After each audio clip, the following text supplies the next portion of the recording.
कहना ये है कि जब मथुरा के अंदर मस्जिद और मंदिर एक साथ हो सकता है तो अयोध्या में क्यों नहीं हो सकता? मंदिर और मस्जिद एक साथ क्यों नहीं हो सकता? भविष्य में मथुरा को भी हम मुक्त करेंगे।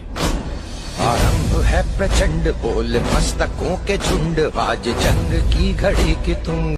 तो मैं ये कहता हूं कि सुप्रीम कोर्ट के 3 जज बैठे वो कहते हैं नहीं, नॉट नेसेसरी, तो इसके ऊपर तो कुछ है ही नहीं, कैसे जाओगे?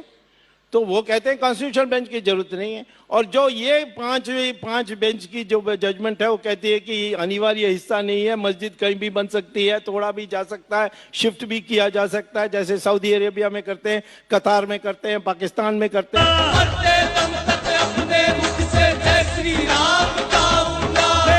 फर्ज करिए कि आप जीत जाते हैं तो फिर वो केस तो इन्फ्रक्चर्स होगा, यानी आप जो क्रिमिनल एक्शन किया गया डेमोलिशन का उनको आप रिवॉर्ड कर रहे हैं, तो क्या ये इंसाफ ऐसा होगा? इंसाफ स्वामी जी, पहले तो हम कोर्ट में इसीलिए हैं कि दोनों के पक्ष सुन ले और फैसला हो जाए। नहीं तो हम पार्लियामेंट में रेजोल्यूशन पास कर सकते हैं, शाबानू में रेजोल्यूशन पास करके सुप्रीम कोर्ट के फैसला ही बदल दी। वो तो अभी भी हो सकता है। वो तो अभी हम तो जीतने वाले हैं, यहाँ तो नहीं? सवाल नहीं है। राज का ऊंचा बेटे ओदा यू नो पारी करने आज उतरा है योदा, मेरे साथ घूमे प्रजनाश दिए झूमे। मैं ये कहता हूं कि मस्जिद नमाज पढ़ने के लिए जगह है, और ये मुझे कई मुसलमान देशों से मैंने बात की, कहते हैं विदेशियों से मेरा क्या संबंध है? मैं कहता बाबर भी विदेशी था, उसी ने तो बाबर मस्जिद बनाया। तो मस्जिद नमाज पढ़ने की जगह है, और नमाज कहीं भी पढ़ा जा सकता है, यहाँ भी पढ़ाया जा सकता है, और सड़कों में पढ़ते हैं, रेलवे प्लेटफॉर्म में पढ़ सकते हैं। पर तो स्वामी जी, तो इसीलिए आपको नमाज पढ़ने के लिए एक जगह चाहिए, हम जगह दे देंगे। अरे अलते में भलते में राफे कवाली, सब शाने खड़े ले कोई नहीं देता ताली, हाँ तेरे से बेटा वो नहीं पटने वाली तो सब। अच्छा, आगे ये बात करते हैं कि यस आई, अगर मैं स्वामी साहब का घर खोदूंगा निजामुद्दीन में, वहां पे रहीमुद्दीन रहीम खां का घर निकलेगा? ले लूंगा मैं, ले लो, ले लूंगा मैं। राम मंदिर दे दो, देखिए वो मंदिर लाइफ इज इजी समझने की देरी है, नहीं समझा तो समझ ले जिंदगी तेरी लेरी है, बाकी बोल हिंदुस्तान की जनता इतनी मैच्योर है कि गुजरात में 2000 लोग मारे गए और जो चीफ मिनिस्टर कंट्रोल नहीं कर सका उसको प्राइम मिनिस्टर बना दिए।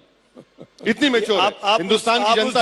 हिंदुस्तान की जनता, सुनिए मुझे मुकम्मल, हिंदुस्तान की जनता इतनी मैच्योर है कि दिल्ली की सड़कों पर 2000 सिखों को मारा गया और प्राइम मिनिस्टर बना दिया आपने।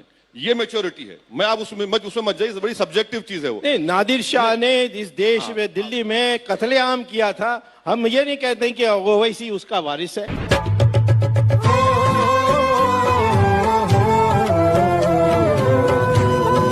ये तो लड़ाई खत्म ही नहीं होगी, फिर आप काशी की बात करेंगे। हम तो 3 ही चाहते हैं, काशी विश्वनाथ, अयोध्या और मथुरा। स्वामी जी, और यदि ये तीनों को मानेंगे नहीं, हर चीज में लड़नी पड़ेगी, तो फिर 40,000 मंदिरों को तोड़ा है, 40,000 कितनी खूबसूरती का माहौल है। आप दोनों अगल बगल में बैठे हुए हैं, अपनी अपनी बात कह रहे हैं, ऐसी अगल बगल में दोनों की पूजा का घर बन जाए। अरे आपकी लिए मस्जिद हो, आपके लिए मंदिर हो। नहीं नहीं, ऐसा नहीं हो सकता है। नहीं हो सकता? नहीं नहीं, ये कैसा मंदिर और मस्जिद एक साथ हो सकता है?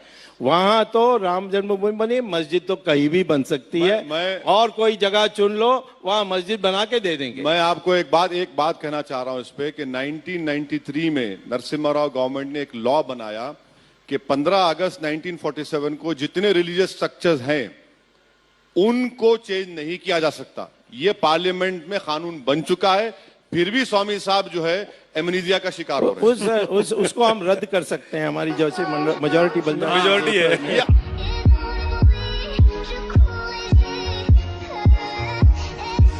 तो इसीलिए मैं समझता हूं कि इसके लिए समाधान यही है कि ये भी थोड़ा ठंडा हो जाए, और ये मैं इनको तो बहुत मानता हूं, ये बहुत होशियार हैं, इसको ये देशभक्त भी हैं, ये सारी मैं मानता हूं। सवाल मैं तो पहले ही कहता हूँ देशभक्त हैं, राष्ट्रवादी नहीं कहा। राष्ट्रवादी तो इनको मानना चाहिए, इनका पूर्वज हिंदू है, तब मैं मानूंगा ये राष्ट्रवादी।